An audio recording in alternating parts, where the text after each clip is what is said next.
옛날 옛적 아주 먼 땅에 엉뚱한 마을이 하나 있었습니다. 그 마을 이름 은만이네 싸움터였지요.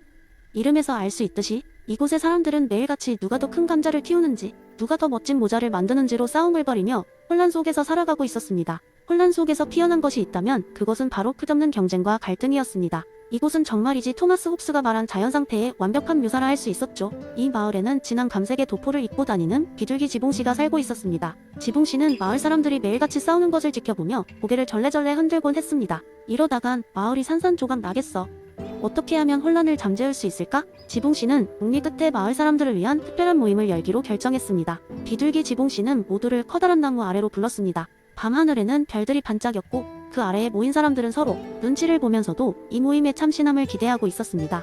지붕씨는 약간의 긴 침묵을 깬 후 드디어 이야기하기 시작했습니다. 여러분, 우리는 매일 서로 다투며 살아갑니다. 그러다 보니 매년 수확량은 줄어들고 그에 따라 불만은 더욱 커지기만 하죠. 계속 이렇게 싸운다면 우리 마을은 결국 파멸할 것입니다. 마을 사람들은 지붕씨의 말을 들으면서 고개를 끄덕였습니다. 다들 상황이 심각하다는 것은 알고 있었지만 어떻게 해결할지 막막하기만 했던 차였습니다. 지붕씨는 말을 이어갔습니다.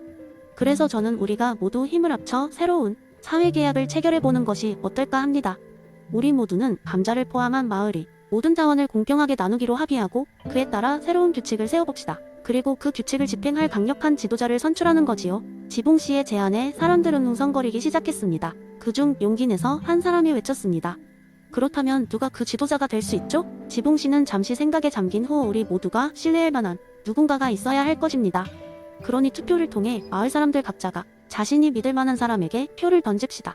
그리고 그가 우리의 지도자가 되어 이 혼란 속에서 길을 안내하도록 합시다. 라고 답했습니다. 다음날 마을은 떠들썩했지요. 모든 주민들이 모여 투표를 했고 우여곡절 끝에 가장 많은 표를 얻은 사람은 놀랍게도 비둘기 지붕씨였습니다.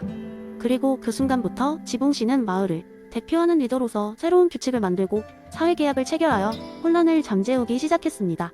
사람들은 이제 서로 힘을 합쳐 일하며 문제를 해결해 나갔습니다. 서로 싸우는 대신 상호 협력을 통해 더 나은 삶을 살아가게 됐습니다. 이렇게 만인의 싸움터라는 이름이 화합의 터로 바뀌게 된 것은 물론이었습니다. 그들은 토마스 홉스의 이론을 실천으로 옮겼고 이를 통해 마을은 새로운 번영을 맞이하게 되었습니다. 사람들은 더 이상 감자 때문에 싸우지 않았고 대신에 함께 볶은 감자를 나누며 웃을 수 있게 되었습니다. 이렇게 사회계약은 마을에 참된 평화를 가져다 준 것이었죠. 그리고 비둘기 지붕씨는 사람들이 존경하는 리더로서 그들의 신뢰를 계속해서 받으며 마을을 이끌었습니다. 이야기의 교훈은 명확했습니다. 어느 누구도 섬이 아니듯이 사람들은 함께할 때 더 큰 힘을 발휘할 수 있다는 것이었죠. 무엇보다 만인의 투쟁을 넘어서 사회 계약을 통해 더 나은 삶을 추구하는 것이 지혜로운 선택임을 마을 사람들은 깊이 깨닫게 되었습니다. 두 번째 이야기, 한 시골 마을에 박물관이 있었다. 이 박물관은 오직 자연 상태에서의 인간 삶을 재현하는 데 전념하고 있었다. 장자크 루소의 철학에 매료된 큐레이터 미스터 김은 인간 본연의 천진난만한 과부들의 복잡해진 현대의 삶관이 대조를 보여주고자 했다. 어느 날 미스터 김은 실험적인 전시회를 계획했다. 그는 방문객들에게 자연스럽게 돌아갈 수 있는 기회를 주고자 했다. 모든 관람객들은 입장 시 최신 기술 기기와 사회적 지위, 경제적 부를 상징하는 모든 외양을 두고 가야 했다. 그들은 옷까지도 단순한 형태만 입을 수 있었고 전혀 꾸미지 않은 모습으로 박물관에 입장하게 되었다. 첫 번째 방은 자연의 숲이었다. 무성한 나무와 바람에 흔들리는 잎사귀, 시냇물이 졸졸 흐르는 소리가 들렸다. 방문객들은 처음엔 어색해했지만 곧 힐글, 발등 감각에 감명을 받아 무심결의 신발을 벗고 바닥을 느끼기 시작했다. 몇몇은 비로소 어렸을 적 뛰놀던 기억을 떠올리며 웃음소리를 터뜨렸다. 그들이 잊고 있던 감정, 순수한 행복이 이식되고 있었다. 두 번째 방은 공동체의 초원이었다. 이 공간은 모두가 서로의 이야기를 나누고 공감할 수 있도록 설계되었다.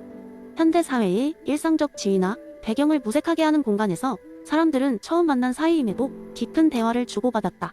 지금의 자신이 아닌 순수한 인간 대 인간이었기 때문이다.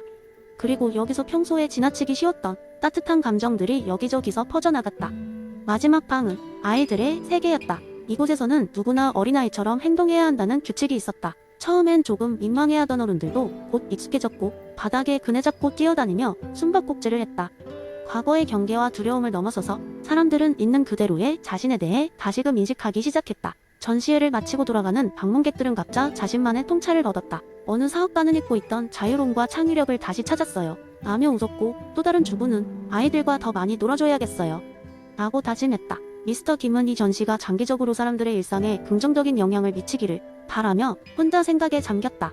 문명 사회 속에서의 복잡한 매듭들을 풀고 본연의 자유로운 상태로 돌아가는 것, 그것은 단순히 즐거움의 문제가 아니라 인간 존재의 의미를 깊게 성찰하는 과정이었다. 그렇게 그는 루소의 사상이 던진 메시지를 전달하며 오늘도 새로운 방식으로 사람들에게 자연 상태로의 초대라는 끈을 던졌다. 우리의 복잡한 삶 속에서도 단순한 행복을 찾는 여정이 무의미하지 않다는 것을 환기시켰던 것이다. 세 번째 이야기. 한 번은 피터라는 이름 일철학 전공 대학생이 있었습니다. 그는 대학에서 피터 싱어 의료가적 이타주의 이론을 배우고 큰 감명을 받았습니다. 그래서 그는 자신의 삶을 통해 이 이론을 실천하고 싶었고 그 방법을 찾기 위해 고군분투했습니다. 피터는 친구들과 함께 금요일 저녁을 보내던 중 친구들은 로컬바에서 시간을 보내려 했습니다. 그러나 피터는 이렇게 시간과 돈을 낭비하는 대신 그 자원을 좀 더 의미 있는 곳에 쓰기로 마음먹었습니다. 그는 집으로 돌아가 인터넷을 검색하기 시작했습니다. 몇 시간의 검색 끝에 그는 효과적 이타주의원 측에 맞는 기부처를 찾았습니다. 글로벌 보건 지원 단체가 있었습니다. 이 단체는 적은 비용으로도 개발, 도상국의 말라리아 예방을 위한 모기장을 제공할 수 있어 많은 생명을 구할 수 있었습니다. 피터는 자신의 일주일 용돈의 절반을 기부하기로 결심했습니다. 그리고는 그 이야기를 친구들에게도 전했죠. 그러나 친구들은 피터에게 이해할 수 없다는 표정을 지었습니다. 왜 여유 시간을 즐기고 그동안 번 돈을 자신을 위해 쓰지 않는지 말이죠. 하지만 피터는 친구들에게 효과적 이타주의의 개념을 설명하기 시작했습니다. 효과적 이타주의는 단순히 선행을 행하는 게 아니라 그 선행이 얼마나 많은 긍정적 영향을 미칠 수 있는지를 고려하는 거야. 예를 들어 우리가 바에서 몇 시간을 보내면 즐거운 시간을 가질 순 있겠지. 하지만 그 돈을 좀 더 의미 있는 곳에 쓴다면 아주 적은 비용으로 말라리아 모기장을 제공해 목숨을 구할 수도 있어. 그것은 그리고 효과하기 시작했습니다. 몇몇 친구들은 처음엔 피터의 행동을 이해하려 하지 않았지만 피터의 설명을 듣고서는 조금씩 관심을 갖기 시작했습니다.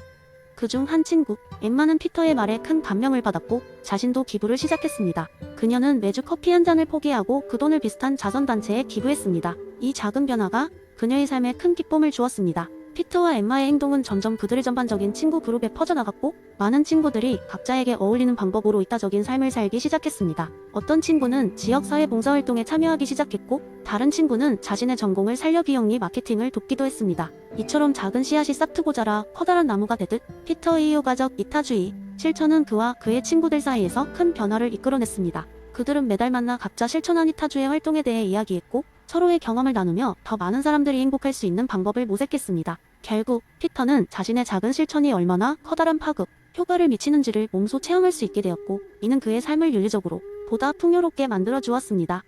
네 번째 이야기, 엘리자베스 앤스콤의 의도에 관한 이론을 바탕으로 한 흥미로운 이야기를 들려드리겠습니다. 이 이야기는 어느 작은 마을에서 시작됩니다. 이 마을에는 다소 독특한 방식으로 주민들의 의도를 파악하는 예언자가 있었습니다. 그는 누구든 그의 방문을 신청하면 그들의 숨겨진 진정한 의도를 볼 수 있는 능력을 가졌다고 주장했습니다. 주민들은 예언자의 능력에 처음에는 회의적이었지만 차츰 그를 찾는 사람들이 늘어가고 있었습니다. 주인공은 마을의 젊은 목수 피터였습니다. 피터는 정직하고 근면한 청년으로 늘 사람들에게 도움을 주고 싶어 했죠. 다만 가끔 그는 자신이 행하는 선행이 정말로 순수한 의도에서 비롯된 것인지 아니면 다른 사람들의 인정을 받기 위함인지 혼란스러워했습니다. 피터는 자신의 마음을 확실히 알고 싶어 예언자를 찾아갔습니다. 한적한 오후, 그는 예언자의 오두막을 두드렸습니다. 예언자는 그를 맞이하며 손짓으로 들어오라고 했고 피터는 그의 앞에 앉았습니다. 예언자는 피터의 눈을 똑바로 보며 말했습니다. 너의 내면을 들여다봅시다. 내가 진정으로 원하는 것이 무엇인지 알아보죠. 예언자는 의도를 파악하기 위한 특별한 의식을 시작했습니다. 먼저 그는 피터가 최근에 행한 대표적인 선행들에 대해 물었습니다. 피터는 얼마 전 세 사람에게 도움을 준 이야기를 차례로 풀어놓았습니다. 첫 번째는 길을 잃고 헤매던 아이를 안전하게 집으로 데려다 준 것, 두 번째는 마을 어귀에 오래된 나무를 위험하다고 판단해 스스로 베어낸 것, 그리고 마지막으로 부상당한 강아지를 치료해준 것이었죠. 모든 이야기를 들은 예언자는 잠시 눈을 감고 숙고한 후 피터에게 그 의도를 설명하기 시작했습니다. 아이를 집으로 데려다 준 행동은 부모의 간절한 부탁을 받았기 때문이며 그의 의도는 단순히 도움을 주고 싶었던 순박한 마음에서 비롯된 것이었습니다. 나무를 베어낸 행위에 대해서는 과거에 나무에서 떨어져 다친 아픈 기억이 있었기에 마을 사람들에게 그런 위험이 없도록 하기 위한 배려에서 시작되었습니다. 그러나 마지막으로 강아지를 치료하는 동안 그는 자신이 그 행동을 통해 마을 사람들에게 신뢰를 얻고 싶었다는 의도를 자각하게 되었습니다. 예언자는 피터에게 내가 인정을 받고 싶은 마음이 있었던 것은 자연스러운 일이지만 그것이 너의 모든 행위를 담고 있지는 않다라고 설명했습니다. 피터는 예언자의 말에 큰 깨달음을 얻었습니다. 그는 인간의 모든 행위에는 다양한 의도가 혼재되어 있으며 그것이 도덕적 가치 판단의 중요한 요소가 된다는 것을 이해했습니다. 이를 통해 그는 자신의 많은 행동이 다른 사람의 인정을 바라면서도 여전히 선량한 목적을 유지하고 있었다는 사실에 안도했습니다. 이 경험을 통해 피터는 자신이 선을 행할 때마다 그 의도를 돌아보며 더 나은 사람으로 성장하겠다는 결심을 굳혔습니다. 마을에서도 그의 진심이 더욱 빛나게 되었고 예언자는 피터에게서 많은 것을 배웠다고 감사의 뜻을 전했습니다. 이렇게 앤스콤의 의도에 관한 이론은 작은 마을에서 또 하나의 아름다운 사례로 남게 되었습니다.